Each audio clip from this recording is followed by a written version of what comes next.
Yon, magandang araw po sa inyong lahat mga tol. Ngayon po ay December 11, 2025. At kahapon, napaiyak po itong si Sara Diskaya sa isang panayam po sa kanya ng media. Tumangis ito pong si Sara Diskaya. Mababanggit ko Sara Duterte. Bakit kasi pag Sara, pangalan laging nai-involve sa anomalya. Yun nga po, napaiyak si Sara Diskaya dahil po sa pag-aalala sa kanyang mga anak. Sabi niya kasi, ang lahat daw po ng kanyang mga anak ay meron pong ADHD.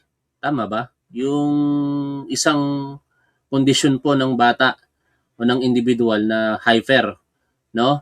At kinakailangan talaga ng special care. At iniisip niya, kung makukulong siya, sino na ang mag-aalaga sa kanyang mga anak? Ito ngayon mga tol, may mga ugong-ugong na baka nagsisisi ito pong si Sara Diskaya dahil po nakinig sila kay Senator Rodante Marcoleta. Pero bago natin puntahan si Senador Rodante Marcoleta, panoorin muna natin ito pong pagtangis niya sa harapan po ng kamera. Oh, I'm sorry. Wala palang audio. Lagyan natin ng audio.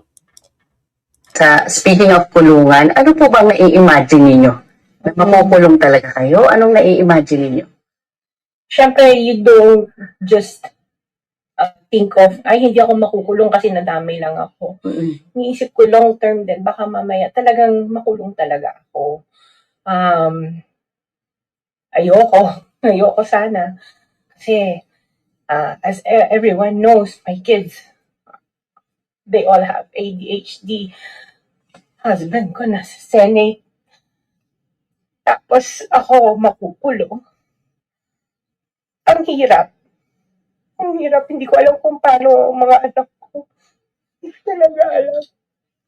Sorry. Yung anak niyo ang main concern niyo po, ma'am, of course. Sobra concern ko mga anak ko.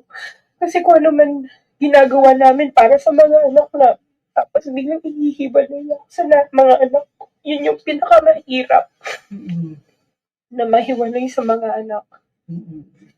Yan po ang pag-iyak sa kauna-unahang pagkakataon, nakita po natin si Sara Diskaya na umiyak sa harapan po ng kamera. Wala na po yung ganun niya. Kasi naalala niyo to? Nung siya po ay pumunta sa Department of Justice, nang siya po ay kinakampihan at tinutulungan pa nitong si Rodante Marcoleta, may paganyan-ganyan pa siya, gandahan daw ang meme sa kanya. No? Very relaxed sila. Dahil kung babalikan kasi natin ang mga nakalipas po na pagkakataon, ito pong si Sara Diskaya, pumutok po ang pangalan nito una nang ito po ay iniimbestigahan na dito po sa amin sa Pasig. No? Kasi marami pong mga negosyo si Diskaya na nakabase po dito sa Pasig at may mga kaukulang paglabag sa city ordinance at sa batas sa paniniwala po ng City Hall sa pangunguna ng aming mayor na si Vico Soto. Kaya siya po ay naiimbestigahan simula pa nga po nung pandemic. At dahil po diyan, marahil iniisip ni Sara Diskaya na ang solusyon para po siya ay makalusot sa mga pag-iimbestiga na isinasagawa po ng local government unit ng Pasig ay para po maging mayor siya dito sa amin. Kaya kinalaban niya po si Mayor Vico Soto sa nakaraang halalan nito pong May 2025 at hindi po siya nanalo, no? Dahil alam naman po ng mga taga-Pasig kung ano po ang dapat gawin at kung sino ang dapat iboto. Hindi po kami taga Davao. Kami po ay taga-Pasig. Ito po yung sinasabi na ang mga Pasigueños kaya pong palitan ng isang dinastiya, no? At nagpapasalamat kami dahil kay Mayor Vico Soto nagkaroon kami ng isang maayos na pamamahala dito po sa lungsod ng Pasig. At syempre, hindi lang naman din yon ang mga naging ingay nitong si Sara Diskaya. Kaliwat kanan nung naging pa-interview po nito sa kanilang yaman at pinakapumutok sa mga vlog po na kanila pong pinaunlakan ay ang vlog ni Corina Sanchez at saka ni Julius Babaw. Specific dito po kay Julius Babaw kung saan pinulont o ipinagyabang nitong mag-asawang Diskaya ang kanilang mga magagarang sasakyan na naging subject ngayon ng confiscation and auction ng ating gobyerno. Halos lahat po ng mga nakumpiska ng sasakyan sa mag-asawang Diskaya na ibenta na, maliban po doon sa sasakyan na may payong. Mukhang wala pong gustong bumili. Kaya ayon po sa ating Bureau of Customs, i-coordinate po nila ito sa International Bidding Service para po baka sakali sa ibang bansa ay merong magkaroon ng interest dito at mabenta. Ngayon, ano ba ang kinakaharap nito pong si Sara Diskaya o ang mag-asawang Curly at Sara Diskaya? Sila po ay nasasangkot sa napakaraming iskandalo sa mga proyekto tungkol po sa pagkontrol ng baha. At dahil po dyan, ang ating Pangulo mismo ang nag-anunsyo nitong nakaraang araw na lalabasan na po ng warrant of arrest si Sara Diskaya at ang mga kasabwat niya. Kaugnay po ito doon sa Ghost Flood Control Projects somewhere in Mindanao, no? Digos yata yung lugar, kung hindi ako nagkakamali. At ang maganda naman somehow, sumuko. Hindi pa nilalabasan ng warrant of arrest itong si Sara Diskaya, ay isinuko niya na po ang kanyang sarili sa National Bureau of Investigation. Is it yesterday or the other day? Ano? At yun ay tingin natin, sa aking opinion, parte na siguro ng isang calculated move. Ano? Bakit ko sinasabing calculated move? Although si Sara Diskaya ay maituturing na prime suspect, eventually accused dito po sa mga flood control project anomalies na ito, still, meron pong mga mas matataas po na mga individual na sangkot dito at mga politiko ang mga ito. Kasi yung mga public officials sa ilalim ng Department of Public Works and Highways ay identified na at nakasuhan na. Pero wala pa pong malalaking tao maliban kay Saldico ang nakasuhan at meron ng warrant of arrest. Yung mga senador, wala pa. Kaya sa pantaha, calculated move ito ng kampo ni Sara Duterte against the advice of Senator Rodante Marcoleta. Kasi ang advice ni Senador Rodante Marcoleta nung parang kontrolado niya pa ang sitwasyon, especially nung siya pa ay chairman ng Blue Ribbon Committee, ay ipasok itong si Sara Diskaya at si Curly sa Witness Protection Program sa pamamagitan ng pag-endorso ng committee sa Department of Justice, na hindi agad-agad kinatigan ng Department of Justice, especially noong, yung nanonood sa atin na laging napapansin yung particular kong termino, especially ginamit ko ngayon. Nakakatuwa kasi may mga manonood tayo na binibilang kung ilang beses ko sinabi yung particular. Di ba? Napakahalaga kasi nun, mga tol, para bigyan ng emphasis ang isang bagay. Balik tayo kay Senador Rodante Marcoleta. Na-divert tuloy yung sinasabi ko. Yun nga po, ang payo-payo ni Senador Rodante Marcoleta, huwag kayong mag-restitute. No? Kasi yun yung paninindigan niya. Ang dami niyang mga inatake dyan. Department of Justice Secretary, now Ombudsman Boyong Remulla, ang Prosecutor General, at kung sino-sino pa. Even yung acting Department of Justice Secretary na si Bida ay inatake rin nitong si Rodante Marcoleta. Kasi ang paniniwala niya, hindi daw po kinakailangan mag-restitute o magsuko ng yaman ang mag-asawang Diskaya bago po mailagay sa Witness Protection Program. Naniwala siguro ang mag-asawang Diskaya, kaya may pag-ganon-ganon pa itong si Sara Diskaya, at ngayon, nagsisisi marahil. Bakit?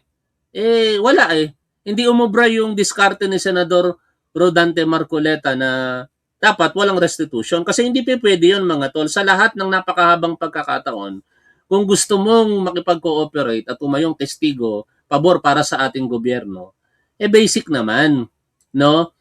Na ang mga ninako mo, dapat isuko mo. May mga nagsuko na, pero hindi ako naniniwala na kompleto ang mga ito. Si Bryce Hernandez, sinuko ang dalawang mamahaling sasakyan na kung i-combine po natin ang halaga, mahigit po sa 50 million pesos. Si Engineer Henry Alcantara, mahigit po sa 110 or 120 million pesos ang kanyang isinuko, cash. No, pero higit sa lahat, malaki pa yung mga dapat isuko ng mga yan At itong si Sara Diskaya, wala pang isinusuko. kung hindi kinumpiska ng ating gobyerno. At ngayon, siguro, dahil sa pagsuko niya sa NBI, baka iniisip niya na rin isuko. Kaya kung ako tatanungin niyo mga tol, sige, makipag-bargain ako. Kung ako lang this is my opinion. I'm not saying na ganito ang gagawin ng ating gobyerno. Makikipag-bargain ako dito kay Sara Diskaya. Isuko niyo lahat ng nakaw niyong bilyones sa pera ng taong bayan at tumayo kayong testigo para sa gobyerno. At ituro nyo lahat ng mga politiko mula Luzon, Visayas at Mindanao. Idiin ninyo sa pamamagitan ng inyong testimonya at mga malalakas na ebidensya na magko-corroborate sa inyong testimonya. Yun lang ang nakikita kong magre-redeem sa inyo rito, Sara Diskaya. No? At wag niyong i-expect na wala kayong total na pananagutan. Hindi porket titistigo kayo, wala na kayong maaaring maging pananagutan. Pero maganda yon na maging hakbang mo, Sara Diskaya, na wala na kayong itago dito. Lahat-lahat, tell all na kayo. Kasi ikaw na rin ang mismong nagsabi, makukulong kayo. That is definite.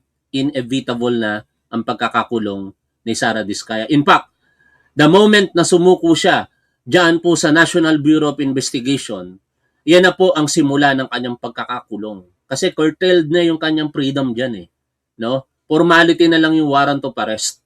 And after that, isusurrender siya doon sa court of origin at possibly kung saan ang jurisdiction ng korte na yon, kung doon yan sa Mindanao, doon siya makukulong sa isang city jail habang dinidinig ang kaso. Maliban na lamang kung umusod na rin yung mga kaso niya dito sa Metro Manila at magkaroon ng kautusan ang korte na dito siya i-commit sa Manila, no? O sa Metro Manila.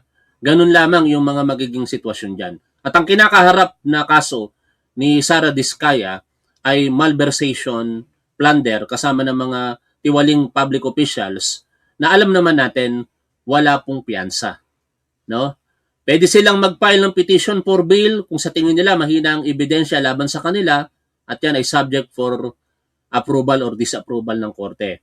But siguro 99.9% hindi yan papayagan ng korte na makapagpiyansa.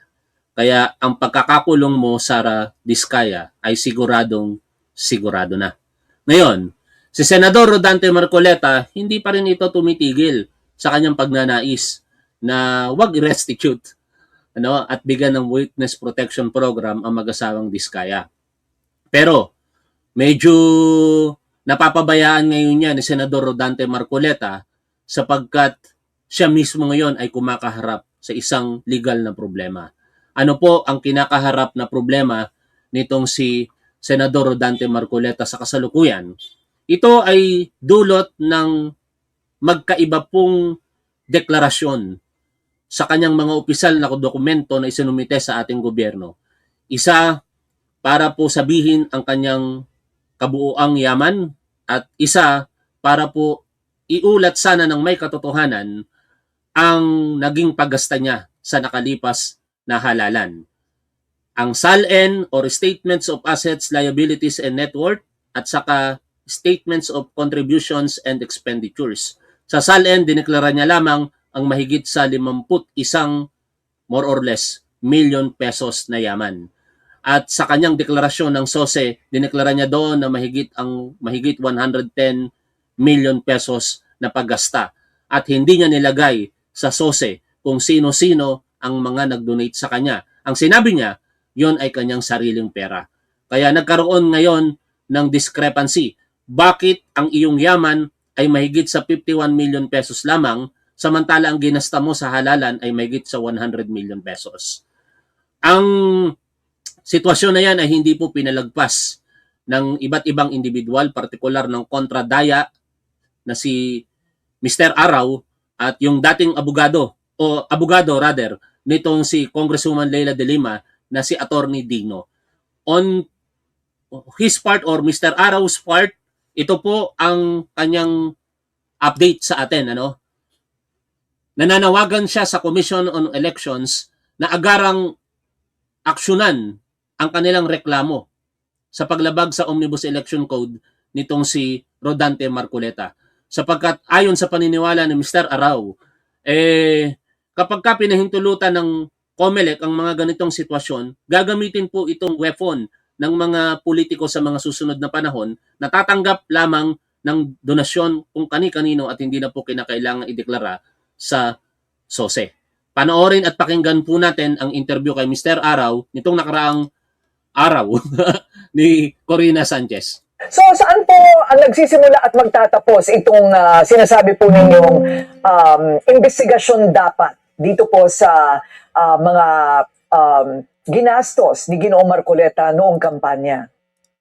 Siyempre, inaasahan po natin umaksyon yung COMELEC hinggil sa aming reklamo sapagkat yung COMELEC ang aming final ay tungkol sa violation of certain provisions of the Omnibus Election Code, samantalang yung sa Ombudsman naman has something to do with perjury, yung pagsisinungaling, in other words. So dapat aksyonan po ito ng dalawang ahensya at kung sakaling magkaroon ng desisyon, in terms of process, aakyat pa yan sa mga korte, sa ibang levels, lalo na kung ipagpipilitan ni Marcoleta na tama siya. Pero nag-file naman kami knowing full well na may mali at malakas yung aming kaso. Pag sinabi po ninyong mali, what exactly do you mean? Maling-mali yung pag-fill out ng total campaign contributions na zero yung nakalagay. Kasi ang assumption doon ay out of pocket yung expenses mo. Walang problema kung out of pocket, pero gaya ng nabanggit mo, more than 112 million yung ginastos, pero yung kanyang latest net worth, patay sa kanyang isinumiteng SALN, ay nasa mahigit 51 million, if I'm not mistaken. So, wala pa sa kalahati. Tapos inamin niya early November nung naging issue ito kasi may exclusive report yung Billionaire News Channel sa isyung to. Nag-react si Marcoleta at ang sinabi niya hindi naman daw zero talaga yung campaign contributions kasi may mga nag-donate sa kanyang kampanya pero ayaw magpakilala. So napilitan daw siya na ilagay na zero. Alam mo, Corina, may direktang implication. Alam niyo yung diskarte na yon ni Rodante Marcoleta. I do not know kung yun po ba ay sinabi niya ng merong pag-aanalisa, lalong-lalo na siya po ay isang abogado. Alam na alam niya bilang isang abogado at isang politiko na ang pagsusumiti po ng Statements of Contributions and Expenditures or SOSE ay dapat nagsasabi ka ng katotohanan sa lahat ng pagkakataon. Pero bakit intentionally hindi niya sinabi ang totoo sa SOSE? Kaya may mga rumors ngayon in relation to Diskaya at kung bakit ganito siya kasugid sa pagtatanggol sa mga Diskaya ay baka di umano isa ang mga Diskaya sa mga campaign contributors nitong si Senador Rodante Marcoleta. Yan ang mga rumors na hindi natin tiyak maliban na lamang kung aamin ang isa sa kanila. Si Marcoleta, which is 100% hindi niya gagawin, pero highly probable na baka gawin yan ng mag-asawang Diskaya kapag ka talagang alam na nila na sila ay wala ng pag-asa kung hindi makukulong na lamang. Kumbaga, pwede bang kami lang ang makulong? Pinakinabangan mo kami. Di ba? Yun aking mga spekulasyon dyan. Ito sa susunod na halalan kasi kung hahayaan ito ng COMELEC, pwede pala na yung mga kandidato ay maglalagay ng zero tapos sasabihin lang nila ayaw magpakilala ng kanilang mga donor. So para saan pa magkakaroon tayo ng SOSE if the candidates can get away with it at hindi na sila magiging transparent kung sino yung kanilang mga campaign donor. Okay, so do you hold COMELEC Chairman George Garcia accountable as well? Bakit nakalusot po sa kanya yung ganyan? Magandang tanong po yan. Siguro magiging accountable yung buong COMELEC as an institution kung hindi natin makakamit yung hustisya. And by justice, we mean making Marcoleta himself accountable along with probably other candidates, other politicians na may focus din, so to speak, na ginawa sa kanilang SOSE. Alam mo, Corina, on a side issue, alam mo, isa sa mga dahilan kung bakit medyo nahihirapan yung mga grupo tulad ng Kontradaya, kasama na rin sina Attorney Dino De Leon at Attorney Alex Lacson na co-signatories po namin, masyadong mahal. Yan, si Attorney Dino De Leon, nabanggit niya at siya po yung nagpaliwanag kung bakit hindi forum shopping ang ginawa po nila. Kasi may mga nag-a-analyze dito na sabi, forum shopping yan. O hindi nyo pwedeng gawin na magsampa ng similar na kaso with the same remedy, ang hinihingi ninyo sa magkaibang ahensya ng gobyerno sa magkasabay na panahon. No, once lang kasi dapat gawin 'yan. At basically ang forum shopping ipinagbabawal po sa anumang tribunal procedure, whether sa korte yan o sa administrative or civil na proseso.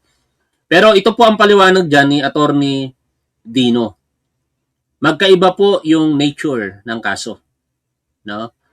Ang isinampa po ng Kontradaya at ni Attorney Dino sa Commission on Election ay paglabag sa Omnibus Election Code. Section 97, 96, 98. I-correct nyo na lamang ako kung mali yung pagkakaalala ko in 267 ng Omnibus Election Code. Lahat yun may kaugnayan sa pagsumite ng Statement of Contributions or SOSE. Samantala, ang isinampa naman nila sa Ombudsman ay paglabag sa Article 183 at 184 ng ating Revised Penal Code as amended by Republic Act 11594 or sa madaling pangunawa, hindi pagsasabi ng katotohanan or perjury. Ito po ay may mas mabigat ang kaparusahan kumpara sa paglabag sa isinampa nila sa COMELEC. Kasi sa COMELEC, up to 6 years lamang na pagkakakulong. Samantala, ang perjury, with the amendment of Republic Act 11594, ang pinakamababang pagkakakulong po dito ay 6 na taon at 1 araw pero hindi lalagpas ng 12 taon. Yan po yung paliwanag ni Attorney Dino. Tuloy po tayo dito sa pakikinig. Ang filing na yung legal fees, to be more specific sa COMELEC. Alam po ba ninyo, to file a case, 10,000 pesos po ang kailangan mong gastusin. Para sa mga ordinaryong tao, napakabigat po ng halagang ito. Kaya isa ring dahilan yan kung bakit kakaunti lang o paminsan-minsan lang yung pag-file ng mga ganitong kaso. Sa bahagi ng Kontradaya, sa pagkakaalala ko, pangalawa pa lang ito during this particular election cycle. One pertains to a party list group, ngayon senador naman. Okay, so para malaman po kung sino pa ang dapat managot sa ganyan pong mga sinasabi nga po ninyo umano'y misrepresentation, is all of that open to the public? Is that transparent? Okay, magandang tanong. Merong ilang mga impormasyon na open to the public. Halimbawa, yung SOSE, pumunta ka lang sa website ng COMELEC, mada-download mo yung SOSE ng mga kandidato, nanalo man o natalo. Pero Corina, ito yung medyo masamang balita. Ang ginawang available lang ng COMELEC ay yung page 1, yung unang pahina ng SOSE. Bakit? Nasaan ang page 2? Well, dapat COMELEC po yung sumagot po sana dyan kasi matagal na namin tinatanong yan. Kasi kung mag-a-upload ka rin lang, lubos-lubosin mo na. Isama mo na yung buong SOSE form, 2 pahina lang yun sa aking pagkakaalala. Tapos yung mga appendices, pwede namang ma-digitize yun and then saka natin i-upload. So maganda sana po yung uploading. Don't get me wrong, useful naman yung page 1 pero sana lahat-lahat na para... Ngayon mga tol, sa issue na ating pinag-uusapan, ito yung mga posibilidad. Hindi ko sinasabing ito yung mangyayari. Pero sana, somehow, ilan sa mga posibilidad na ito mangyari. Una, ang pagtayo bilang tell-all witness ng mag-asawang Diskaya or kahit si Sara Diskaya. Total, nagpakita na siya ng kanyang cooperation by surrendering sa ating National Bureau of Investigation. Sa pagsuko na yan at pagsasabi ng totoo, I hope so, ituro niya lahat ng mga sangko. Wala siya dapat ditong ituring na pwedeng makaligtas. Kung ako, makukulong, damay-damay na tayo. Ganun lang naman kasimple dapat yon. Pangalawa, ang posibilidad na makulong si Senador Rodante Marcoleta. Kasi maliwanag, napakaliwanag po na may paglabag sa batas si Senador Rodante Marcoleta rito. Sabi ng isang kasama natin na vlogger, pero siya po yung nagsusulat, it's up to the court to decide kung sino yung nagsasabi ng totoo o hindi. But I beg to disagree. Ultimately, the court ang truth teller, kung ano yung katotohanan. But somehow, there are decisions ng korte na nakabase sa teknikalidad. Halimbawa, kahit ikaw yung pumatay o ikaw yung nagbenta ng illegal na droga, because of technicalities, hindi ka mapapatunayang nagkasala dahil yung proseso ng pag-aresto sa'yo ay illegal. Di ba? Yan yung mga sitwasyon na ang korte nakabase kung ano ang sinasabi ng batas. Hindi lagi sa katotohanan. Kaya mag-ingat po tayo sa ganung paniniwala, Kasi hindi lahat ng katotohanan sinasabi ng korte. Ang korte nagsasalita dahil sa batas.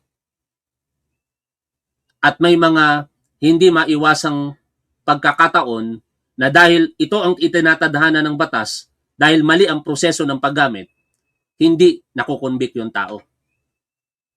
Marami pong ganyang mga cases. Kaya napakahalaga ng public opinion.